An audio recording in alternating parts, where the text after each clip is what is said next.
The New York Giants get ready for a better week 2 than they had a week 1.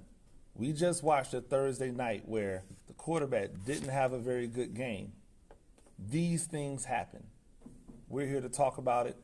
I'm Coach Gene Clemons, and I have a giant issue. 3, 2, 1. Ladies and gentlemen, welcome back to another edition of A Giant Issue. I'm Coach Gene Clemons. Thank you for joining me. New York Giants on SI. That's where you can find all of your New York Giants news and information. Make sure you go there for everything New York Giants related. Make sure that you hit the subscribe button on the YouTube channel. We appreciate the thousands of you who have already come on and made this a successful podcast. We've also appreciated if you tell a friend, phone a friend, talk a friend, tell a friend. Hit them up on social media, at Gene Clemons. That's where you find me. Always appreciative. Thursday night was just another indicator of what can and cannot be at the quarterback position, right? Because a lot of the issues that Miami had when they were deciding on whether or not to pay Tua Tagovailoa was, hey, sometimes he makes some decisions post-snap, that's not the greatest in the world.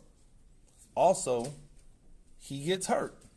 And if he gets hurt in a way that is not successful for us, we could be on the hook for a lot of money. They paid Tua, and guess what? Tua went out week 2, threw the ball to the other team a bunch, and then got hurt. Manifesting everything that team was afraid of when they gave him the money in the first place. Something similar happened in New York, right? Everybody was wary, or there were people who were wary. Hey, if you pay Daniel Jones and he reverts back to the Daniel Jones that we've seen before 2022, this could be a problem. And guess what happened? They gave him the money. He reverted back to being the Daniel Jones pre-2022. Now, we sit in a week 2 for the Giants where the first week for Daniel Jones could not have been any worse, right? Two interceptions. I'll give him credit for one. The other one, I still think is on Jermaine Illuminor, but I digress.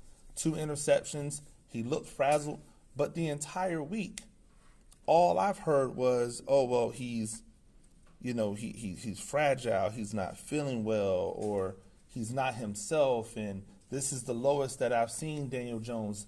Daniel Jones is shell-shocked. He's a shell of himself, right?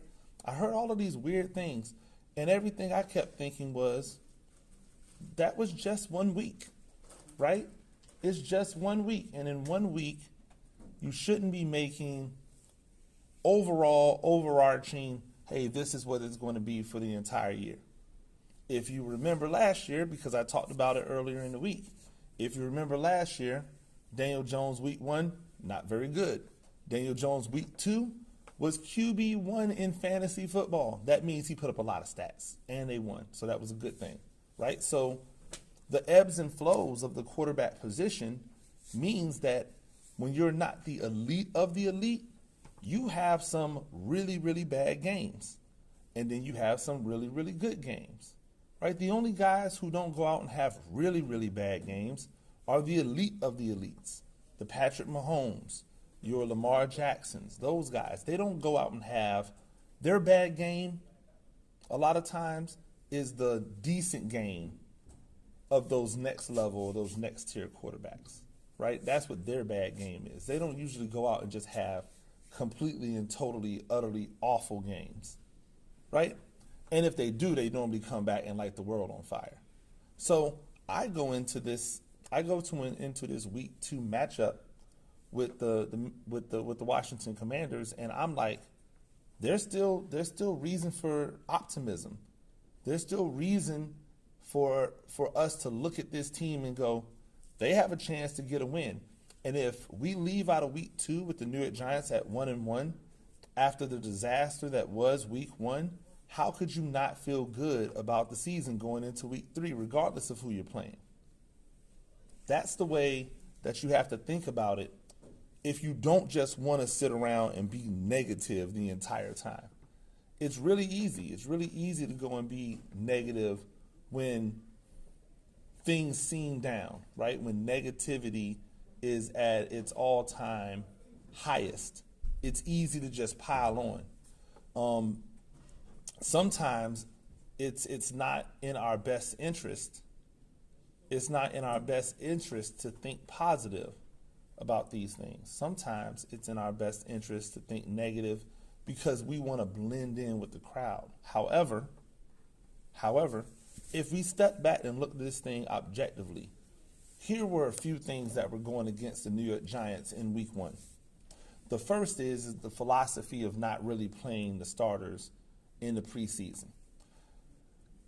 Law of unintended consequences. If you're going to take away a preseason game and add a game to the regular season, then you have to expect that week 1 is going to feel almost like a dress rehearsal game, like it's not a real game, like they're still trying to figure things out. You know why? Because they are trying to figure things out. This philosophy that some have, and the Giants seem to, to fall into it, that, hey, we're going to do these joint practices, and we're going to get ones versus ones time in the joint practices, so we don't really need to put them out there. We don't really need to put them out there in a real game during preseason because we have these joint practices. That's a flawed logic, because it doesn't matter what you do in the joint practice, you can't make it feel like a game.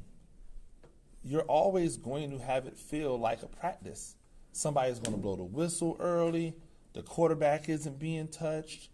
There are things that you're doing. There's the environment. There are no fans around, and if there are fans, they're not enough to make a difference, right? So when you think about all of those extraneous factors that come into play when you turn on the lights, when you actually have a game, you can see why it is that the Giants come out the gate the last 2 seasons, out the gate not playing well. Because the last 2 seasons, they've had their starters on the bench during the preseason, and it takes a little bit to kind of get those things going, right? Everyone is all about safety, right? But it's not real safety. It's just the illusion of safety. Hey, we're not going to play our starters in the preseason because of safety. But if you're not doing things to get their bodies and their minds ready for the rigors of what they're going to see during the regular season, then what happens when they get to the regular season? They get hurt. They get mentally frazzled. And that's what happened to the Giants. Now, luckily for them, they were able to get things rolling in week 2 last year. The problem is that the injuries kept on piling up, right? The injuries kept piling up. So we're going into a week 2 where Malik Neighbors was downgraded to questionable. That's not a great sign, right? That's not a great sign for the Giants that Malik Neighbors in week 2 is already dealing with an injury that has him downgraded to questionable. Daniel Jones is not going to have as bad a game in week 2 as he had in week 1. It doesn't matter if Malik Neighbors is out there or not. You know why?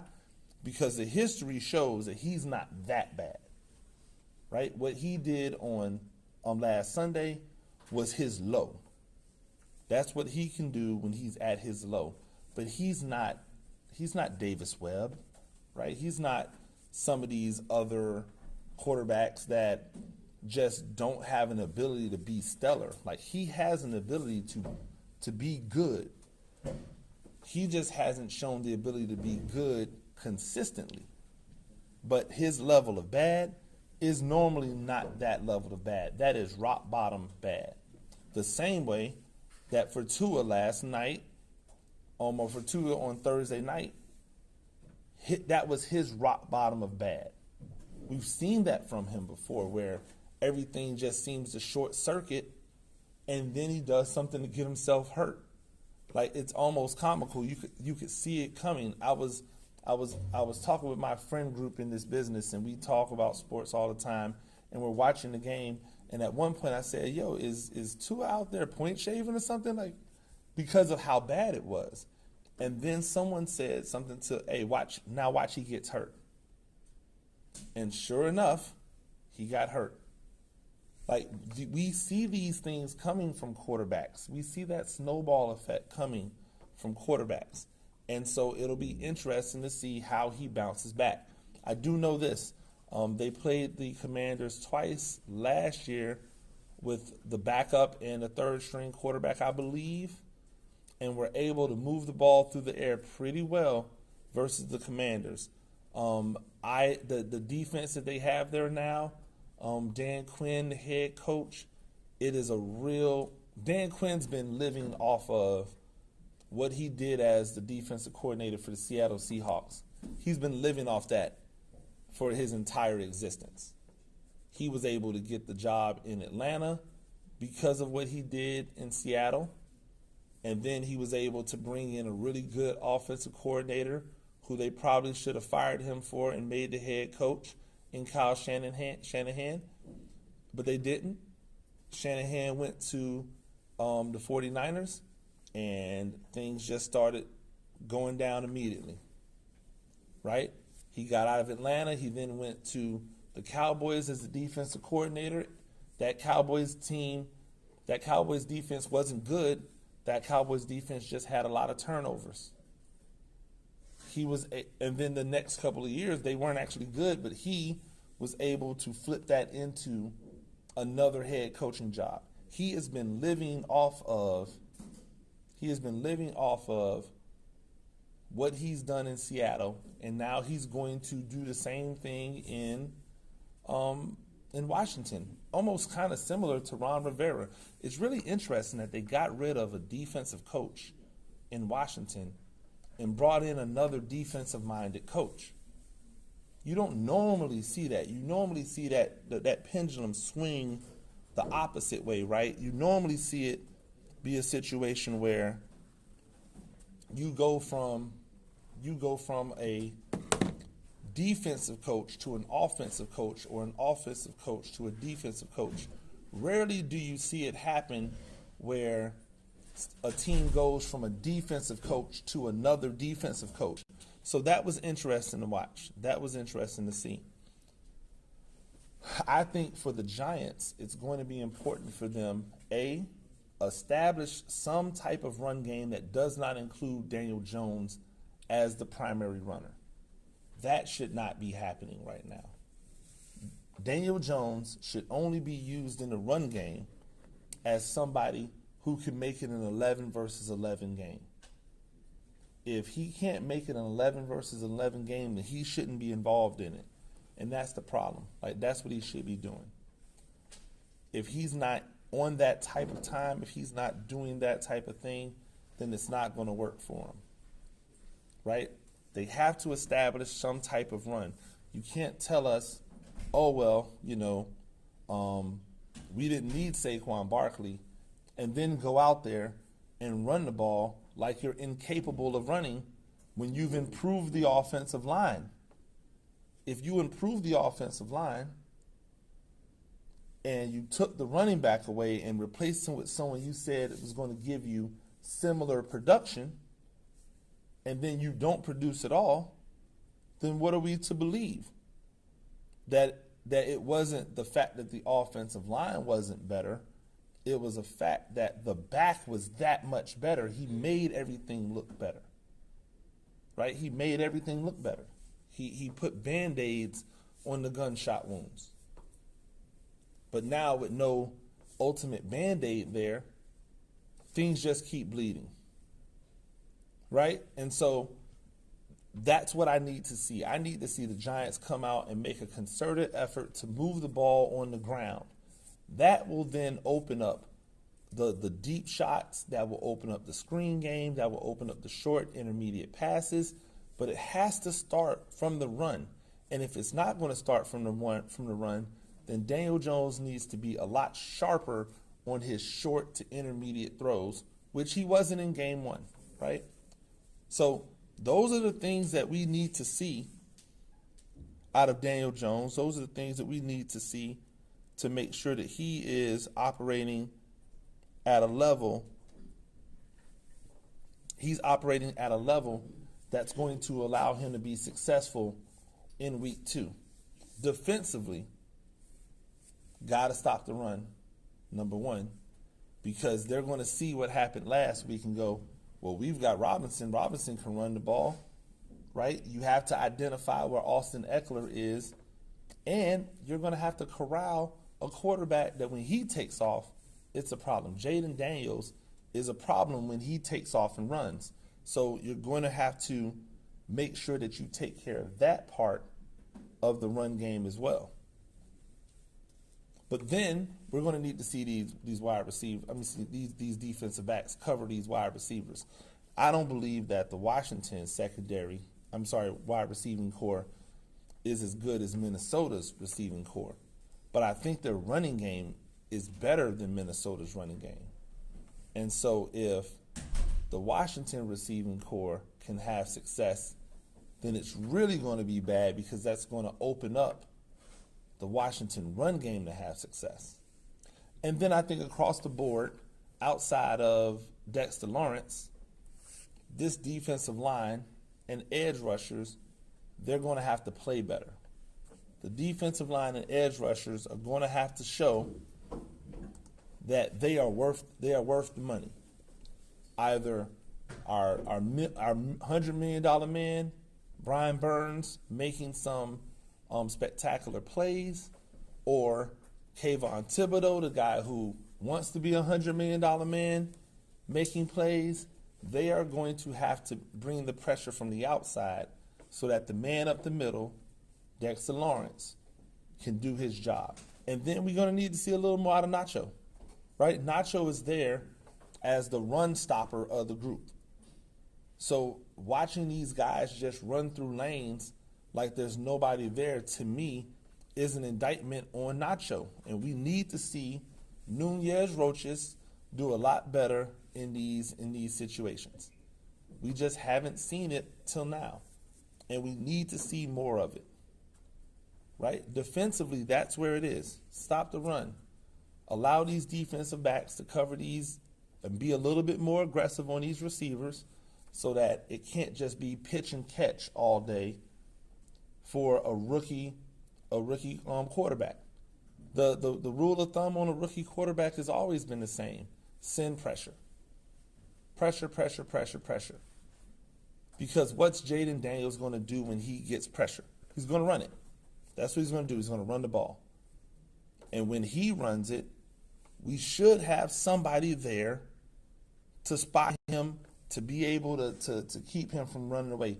This would be a perfect opportunity, right, for them to use a guy like Isaiah Simmons to be that type of spy. A guy like Isaiah Simmons should be able to operate in a manner that allows him to spy on Jaden Daniels, and anytime Jaden Daniels runs, he's fast enough to be able to go and walk him down, and he's big enough to make it hurt, right? So that's where I feel like the math has to change for the Giants. What's the matchup that you use to try to keep Jaden Daniels from running? Because if you pressure him and he sees a lane, he's going to take it. If he doesn't see people open downfield and he sees a lane, he's going to take it. He has the opportunity to have a big game on the ground so that even if he doesn't hurt you that much through the air, what he does on the ground will make it more difficult for you to have success.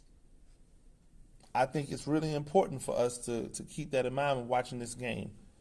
Can we corral Jaden Daniels, keep him in the pocket, force him to be a passer only, right? Not that he can't pass. We want to force him to be a passer only, and then we want to put pressure on him so that he has to make quick decisions before he has a chance to read. If that happens, then the Giants can have success. It starts up front. It starts up front on both sides. Establish the line of scrimmage. Establish the line of scrimmage on the run game, and then establish the line of scrimmage in defending the run. Establish the line of scrimmage or the pocket for the quarterback Make sure that the quarterback has better pocket awareness, because Daniel Jones' pocket awareness in game one, really, really bad. But then, on the other side, collapse the pocket and don't give the quarterback lanes to be able to escape, right? If you give him lanes to be able to escape, you're not catching him. He's fast. But if he does escape, you got to have somebody there to see him that has the athleticism to be able to run with him. I think that's Isaiah Davis, right? I think that's where he can really be a +1 for this defense.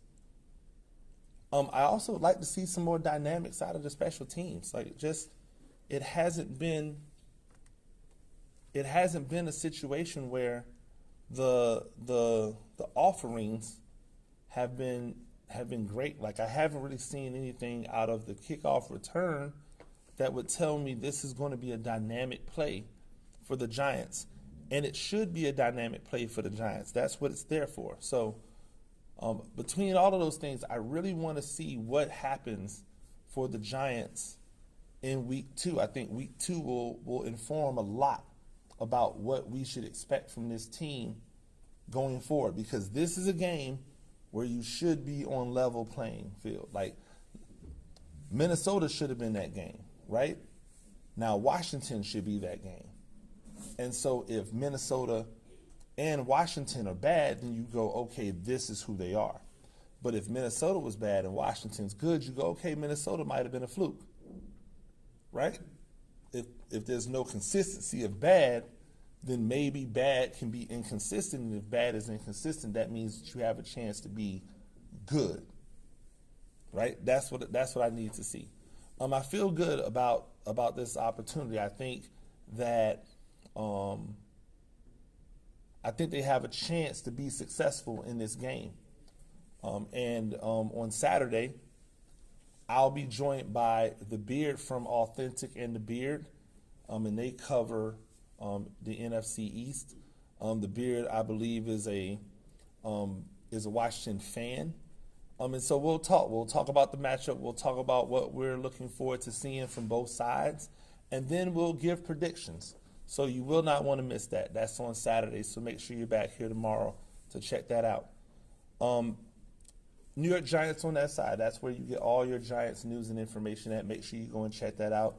I had a piece up that probably went live on Wednesday, I believe, maybe Thursday. I'm talking about the fantasy implications for the New York Giants this week. I'll have one of those every week, and then hopefully my video breakdowns will start coming back once we see something really interesting to break down. I don't want it to always be so doom and gloom, right? I want to be able to celebrate the positives that this team does as well as the negatives. So we'll get back into that as the weeks continue to move on. Until next time, I'm Coach Gene Clemons, and I have a Giant issue.